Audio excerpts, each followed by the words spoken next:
खुलुमबाय आं सिबिरानि ब्रह्म गोजोन फुंबिलिनि बयनिसिमबो गाहाम हामलायनायखौ जासिहरनाय थाबाय नोंथांमोननि थाखाय आं माखासे खौरां लानानै फैबावबाय अन्नानै भिडिअखौ जोबजासिम नायलांदो। भारतनि रौनिया हान्जायाव साख्रि मावबाय थानाय सासे बर' सुबुङा हरखाबै जिउ गोमादों। मुङा प्रणब मेसमोन। बिथाङा सनितपुर जिल्ला सारिदुवार पुलिस थानानि सिङाव थानाय नगहरिया गामिनि थागिबिमोन। थांनाय 1999 मायथाइनिफ्रायनो आसाम 3rd रेजिमेन्टआव जयेन जादोंमोन आरो बिथाङा सिक्किमाव पस्टिंमोन होननानै फोरमायथिदों। नखरनि आरो ओनसोलनि सुबुंफोरा फोरमायथिबावनाय बायदिब्ला जायनाखि बिथाङा सिक्किमाव पस्टिंमोन आरो बिथांमोननि केम्पआ गुसु आरो गोजौ जायगायावमोन, जायनि थाखाय अक्सिजेन आंखालनि थाखाय उन्दुफुबाय थानाय समावनो प्रणब मेसआ अबथिरायै जिउ खोमानो गोनां जादों जानो हागौ होननानै सन्देह खालामदों। फोरमायथिबावनाय बायदिब्ला आसाम 3rd रेजिमेन्टआव साख्रि मावनाय प्रणब मेसनिया बिसिजों लोगोसे सानै फिसाजोफोरबो दंमोन, नाथाय बिथांमोनखौ एंगारनानै बे बुहुमनिफ्राय आनज्रायलांबाय प्रणब मेसआ। पिस्तल दिन्थिनानै रां लुथिनाय जाथायफोरा जाफ्लेबोबाय थादों, नाथाय बे खेबाव लुथिग्राखौ गाज्रि बुग्लिनानै बुथारनाय जाथाया सोराङाव फैदों। रां दाबि खालामनायनि दायाव हमनानै बुथारजादों चिरां जिल्लानि दरसिं बसुमतारिया। रां लुथिनो नाजानाय जाथाया आसाम बक'नि राजापारायाव जादों। गपाल देब कटा मुंनि गेलामाल गलादारनाव रां दाबि खालामदोंमोन दाखाथिफोरा। जाथायनि सायाव आबुङै गपाल देब कटाया फोरमायथिनाय बायदिब्ला गंसे स्कुटि आरो गंसे पालसार बाइकजों साब्रै दाखाथिफोरा हेलमेट गाननानै फैनानै गलायाव हाबफैदोंमोन आरो पिस्तल दिन्थिनानै रां दाबि खालामफैदोंमोन। पिस्तलनि अनगायैबो सिखा, खुख्रि बायदि बायदि दंमोन होननानै फोरमायथिदों गलादारा। लोगोसे फोरमायथिबावदोंदि दाखाथिफोरा पिस्तल दिन्थिनानै रां दाबि खालामबाय थानाय समावनो बिथाङा अदेबानि गलादारा दाखाथिफोरखौ नाख्रांनानै खाथिनि हटेलाव खारलांदोंमोन आरो जाथायनि सोमोन्दै मिथिहोहैदोंमोन। बेनि उनावनो रायजो राजाफोरजों लोगोसे पुलिसआ दाखाथिफोरखौ हमनो थाखाय जयै ओंखारबोदोंमोन। उनाव साब्रै दाखाथिफोरनि मादाव सानैया पुलिस आरो रायजो राजाफोरनि आखाइनिफ्राय खारग'लांनो हादों आरो सानैखौ होसो होसो हमनो मोन्दों। बेनि उनाव गोबां सुबुंफोरानो थुबुर जानानै गाज्रि बुग्लिदों। खारनाय समाव साब्रै दाखाथिनि मादाव सासेया पुलिस कामान्ड' आश्राफुल आलमनावबो गुलि गावदों, जायजों बिथाङाबो जोखोम जादोंमोन। जाथाय जानायनि उनाव फाहामथायनि थाखाय जोखोम जानाय गासैखौबो देहा फाहामसालियाव लांनाय जादोंमोन, नाथाय बुग्लिजानाय सानैनि मादाव सासेखौ थैबाय होननानै डक्टरा फोसावदों आरो थैनाय सुबुंखौ चिरां जिल्लानि दरसिं बसुमतारि होननानै मिथिनो मोननाय जादों। रन्जन दैमारिखौ दिहुननो थाखाय बिराद खामानि मावगासिनो दं होननानै प्रमद बर'आ खुगाजोंल' बुंबाय थाबा जानाय नङा। खामानि मावनो नागिरगासिनो दङ, सानगासिनो दङ, बेबायदि होननानै प्रमद बर'आ फिउचार टेन्सआवल' बाथ्राखौ बुंबाय थाबा जानाय नङा। रन्जन दैमारि बिथांखौ दिहुननो थाखाय खामानि मावगासिनो दं, बेखौ इसोरनि CCTVआ नुगासिनो दङ होननानै प्रमद बर'नि बुंनाय रावा दिनै रायजो राजाफोरनि गेजेराव नुजाथिबाय। थारैनो बिथाङा मा खामानि मावगासिनो दंमोन, बे खोथाखौ बुंथिदों ex-NDBनि सोद्रोमाफोरा। रन्जन दैमारि बिथांखौ फिन साजा फोसावफिननायखौ लानानै गोबां बर' सुबुंफोरनि गेजेराव दुखु मोननायखौ नुनो मोननाय जादों, जायनि थाखाय दुखु मोननायखौ फोरमायथिनो थाखाय मैयानि सानाव ex-NDBजों लोगोसे बनसु, बोजोब, BPCPI आरो SIPR जथायै बन्द'बो फोसावदोंमोन। नाथाय मैयानि बे आसाम बन्द' फोसावनायाव एबसुआ ओंखारफायैखौ लानानै दुखु मोननाय फोरमायथिदों ex-NDBनि सोद्रोमाफोरा। रन्जन दैमारि बिथांनि थाखाय ओंखारालासे बाथौ खेराइ फेमिलि रिजर्टआव फिसा गाननाय जोमनाय गाननानै मोसानायखौ लानानैसो एबसुआ दावराव दावसि खालामगासिनो दङ आरो बिनि हेंथा लामायाव ओंखारनानैबो सोमावसारदों, नाथाय रन्जन दैमारि बिथांनि थाखाय ओंखाराखै होननानै दुखु फोरमायथिदों बिथांमोनहा। बिनि अनगायैबो दिपेन बर' बिथाङा खौरांगिरि मेलनि गेजेरजों रन्जन दैमारिखौ उदां खालामनो थाखाय खामानि मावगासिनो दं होनबाल' जानाय नङा। जुदि रन्जन दैमारि बिथांजों लोगोसे माखासे जोबथेसालियाव जोबथेजानाय ex-NDBफोरखौ उदां खालामनो गोसो दंब्ला दिपेन बर' बिथाङा गावनि दैदेननायाव गासैबो सागानगिरिफोरखौनो लानानै राष्ट्रपतिखौ खावलायहैनांगौ होननानैबो बुंथियो बिथांमोनहा। लोगोसे बुंथिबावदों दि रन्जन दैमारिखौ जोबथेसालियाव जोबथेनाया सोरखारनि खोथा नङा, जोंनि बर'नि माखासे मेगन आरो उदै गेसाव दैदेनगिरिफोरनिसो खामानि। बे समाव गुबै दायनिगिरि हिसाबै प्रमद बर' आरो गबिन्द बसुमतारिया नोजोराव गोग्लैदों होननानै बुंथियो बिथांमोनहा। लोगोसे बुंथिबावदि प्रमद बर'आ एबसुनि प्रेसिडेन्ट थानाय समनिफ्रायनो बिटिसिनि मासियाव जिरायनो थाखाय सोलो बाहायनानै रन्जन दैमारिखौ जोबथेसालियाव सोनायनि खामानिखौ मावखुमाबोबाय थादों।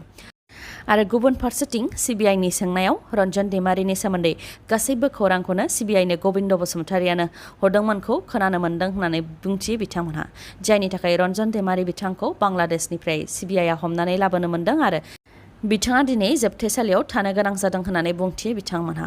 बिटिआर गोरोबथानि समावबो प्रमद बर'आ गावनो सिगां दैदेननानै NDBनि मोनब्रै हान्जाखौ गुबुन गुबुन शिबिराव दोननानै ज' सावरायनो खाबु होआलासे गोरोबथाखौ खालामदोंमोन आरो एबसुखौ फोथायनानै ex-NDBनि मोनब्रै हान्जाया मेगन मेसेबनानै बिटिआर गोरोबथानि MOSआव सागान होबाय होननानै रायजो राजानि सिगाङाव फोरमायथिदोंमोन।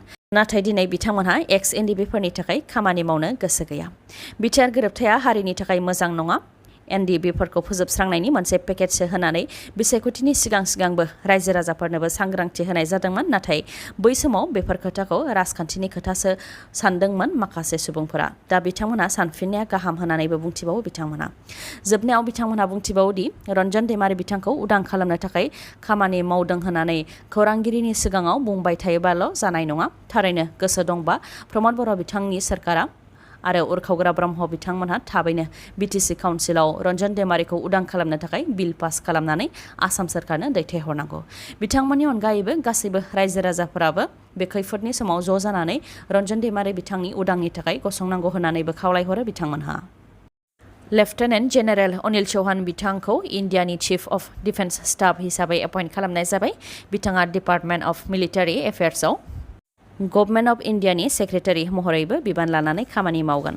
चिफ अफ डिफेन्स स्टाफनि मासिया थांनाय 2021 मायथाइनि डिसेम्बर दाननिफ्रायनो लांदां जानानै दंमोन। मोनसे हेलिकप्टार क्रेशआव बारग' chief of defence staff general Bipin Rawat बिथाङा जिउ खोमानायनि उननिफ्रायनो बे मासिया लांदां जानानै दंमोन।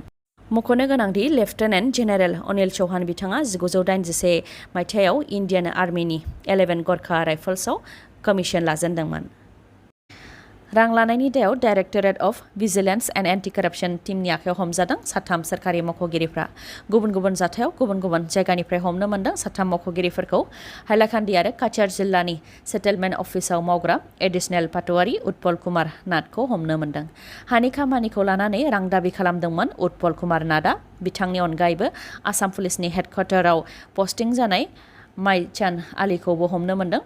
माखासे गोग्लैसोनानै थानाय बिलखौ पास खालामनो थाखाय रां दाबि खालामनानै हमजादों माइचान आलीआ। गुबुन मोनसे जाथायाव मरिगाव जिल्लानि लाहरिघाट पुलिस थानानि एसिस्टेन्ट साब इन्सपेक्टर अम्बेक कुमार नाथखौबो रां लाफुबाय थानाय समावनो हमनो हादों directorate of vigilance and anti कराप्शन टीमा। केसखौ फोजोबनो थाखाय माखासे सुबुंफोरनिफ्राय रां दाबि खालामनायनि दायावनो हमजानो गोनां जादों अम्बेक कुमार नाथआ। नोंथांमोनहाबो रां जाख्ल'ग्रा सोरखारि मावख'गिरिफोरनि हेंथायै राहा लानो गोसो दंब्ला 9435024100 बे नाम्बाराव कल हरनानै खौरां हरनो हागोन। रन्जन दैमारिखौ फिन अरायनि थाखाय जोबथेसालियाव थानायनि राय फोसावनायखौ लानानै एबसु आरो प्रमद बर' दैदेननाय बिटिआर सोरखारनिसिम गोबां सोंथि खालामनायखौ नुनो मोननाय जादों। माखासे सोंथिफोरजों लोगोसे माखासे खोथाफोरखौ लानानै बिक्रम दैमारियाबो खौरांगिरि मेल खुंदों। रन्जन दैमारिखौ उदां खालामनो थाखाय एबसुआ सोमावसारनाय हाबाफारि लानो हागोन ना हाया आरो बनसु बर' थुनलाइ आफाद आरो आबोबा सोमावसारनो हागोन ना हाया होननानै सोंथि खालामदों। लोगोसे बिथाङा बुंथिबावदों दि जुदि एबसुआ रन्जन दैमारिनि थाखाय सोमावसारनो ओंखारोबा लाख लाख रायजो राजाफोरानो ओंखारनो थाखाय थागथियारि। दिनैनि सानाव जेबो जाहोन गैयालासे ओरैनो धरना होस्लाय बिटिआर गोरोबथानि मावफुंजायै दफाफोरखौ लानानै सोमावसारनांगौ। रन्जन दैमारि बिथांखौ उदां खालामनांगौनि थाखाय सोमावसारनांगौ। सानजाहा सिमा बांहोनायनि थाखाय सोमावसारनांगौ। बिटिआरआव मोनसेबो साख्रि होनो हायैखौ लानानै सोमावसारनांगौ आरो बिटिआरआव दिनैसिमबो थाइसेबो पेकेज फैयैखौ लानानै सोमावसारनांगौ होननानै बुंथियो बिथाङा।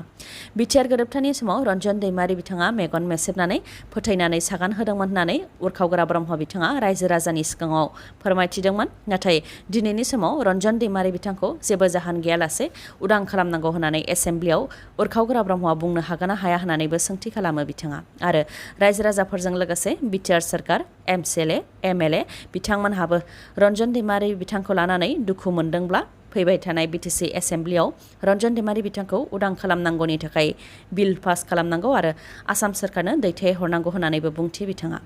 जायनाखि हाग्रामा महिलारिनि सोरखारनि समाव जाख्ल'नायखौ लानानै नायबिजिरनो थाखाय सिबिआइ आरो एनआइएनो गथायनो थाखाय बिटिसि एसेम्ब्लियाव बिल पास खालामनो हादोंब्ला रन्जन दैमारि बिथांखौ उदां खालामनो थाखाय बिटिसि एसेम्ब्लियाव मानो बिल पास खालामनानै आसाम सोरखारनो हरनो हाया होननानैबो प्रमद बर' बिथांनिसिम सोंथि खालामो बिथाङा आरो बुंथिबावोदि गोरोबथायावनो रन्जन दैमारि बिथांखौ रेहाय होनो हानाय बायदि लिरखानानै गोरोबथा खालामनायमोनब्ला दिनै बिथांजों बेबायदि जानाय नङामोन होननानै दुखु फोरमायथियो बिथाङा। जायफोरा आयेनखौ मान होनो रोङा बिसोरसो बन्द फोसावदों होननानै बुंथिदों एमएलए गबिन्द बसुमतारिया।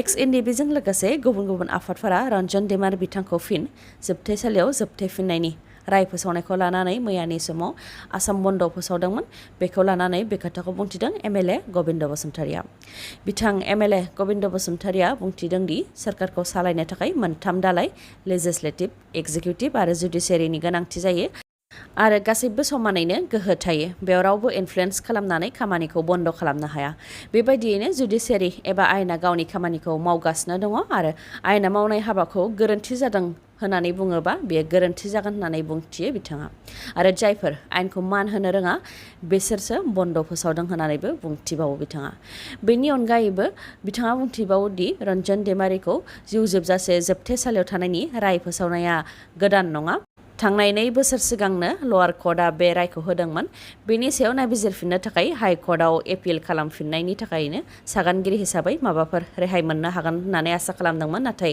साननाय बायदि जायाखै जाय दुखुनांथाव होननानै बुंथियो बिथाङा दा सुप्रिम कर्टसिम थांनायनि थाखाय गुबुन मोनसे लामा दंबावो आरो सुप्रिम कर्टसिम लांनो थाखाय सानगोन होननानैबो बुंथिबावो बिथां गबिन्द बसुमतारिया दिनैनि भिडिअआ एसेनोसै गाबोन आरो गोदान भिडिअजों लोगो मोनफिनबावगोन नोंथाङा दासिमबो आंनि चेनेलखौ साबस्क्राइब खालामाखैबा अन्नानै साबस्क्राइब खालामदो लोगोसे लाइक कमेन्ट आरो शेयार खालामनो दाबाव गोजोन्थों